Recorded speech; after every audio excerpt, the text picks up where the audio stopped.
They've always told you that cold kills and that panic is death. What if I told you that there are those who, in the murderous cold of the Atlantic, toasted death, armed with bottles of whiskey, and won? In the heart of the darkest night, the one that saw the unsinkable boat of fate, a legend was born so absurd it seemed invented. It is not a fairy tale nor an ancient myth, but the incredible story of a man who, faced with the abyss, decided to face the apocalypse in his own way. Today I am not telling you a simple survival story, but an epic carved in ice, a tale that defies all human logic and every law of physics, featuring a baker, a certain Charles Jogan, who had a job on the Titanic, and certainly not a ticket to immortality.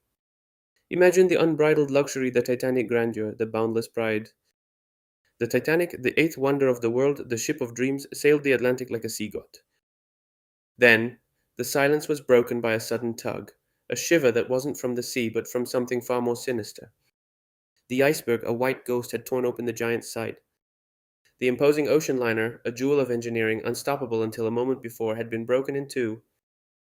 The icy ocean water, a deadly caress, began to swallow the ship, cell by cell, deck by deck, towards the eternal depths. Chaos, like a dark wave, engulfed everything. Terror rippled through the passengers, a chill wind that penetrated their bones before the water did.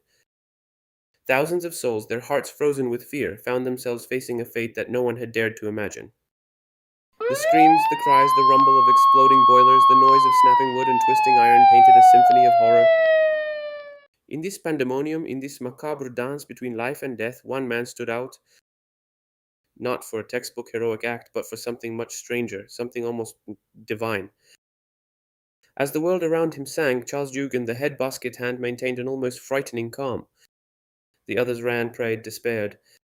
Him, he had an unconventional decision, an idea as crazy as it was desperate, to face death with a toast. Not a little sip to give himself courage, not a furtive glass. No, Jargon went down to the galley amid the creaks and groans of the dying ship and began drinking whole bottles of whiskey. Yes, you understood correctly. As the Titanic sank, Charles was bottling up his soul, preparing in his own way for what would come next. An action that to ordinary mortals would have seemed senseless, an act of pure desperation. But at that precise moment, with the water rising and the end approaching, alcohol revealed itself as a spark of mad genius. An unexpected source of liquid courage, a barrier, however ephemeral, against inescapable fate. It was his way of saying no, of refusing to give in to despair, of finding a way out, even if only in his clouded mind. Despite his alcoholic background, Jokin was no coward.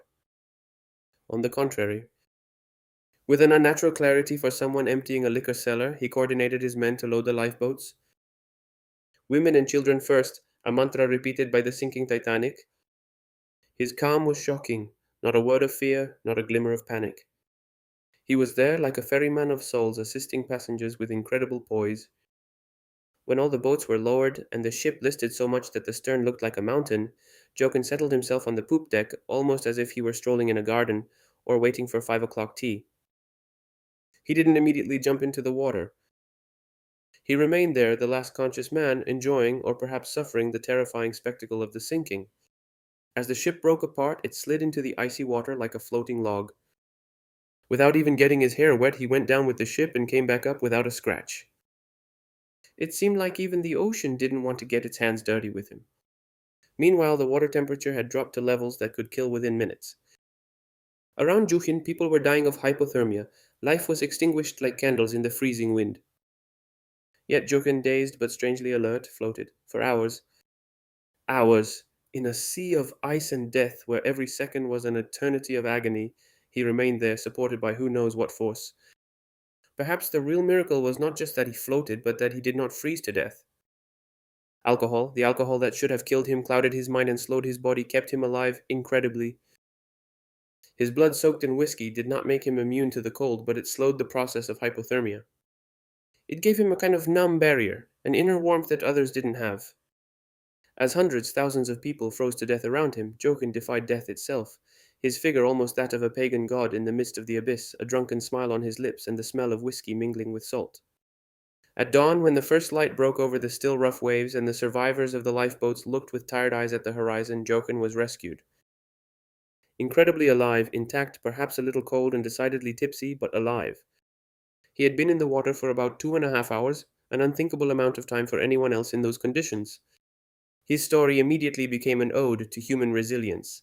to the madness that sometimes, in inexplicable ways, turns into salvation. Titanic baker Charles Jockin is not just a name in the records of that tragedy. He is living proof that in the face of the abyss there is room for one last courageous, incredible toast. It's a reminder that survival can be a matter of daring, a pinch of madness, and maybe, just maybe, a big, big dose of whiskey. If this incredible story left you speechless, don't miss our next video. Click here.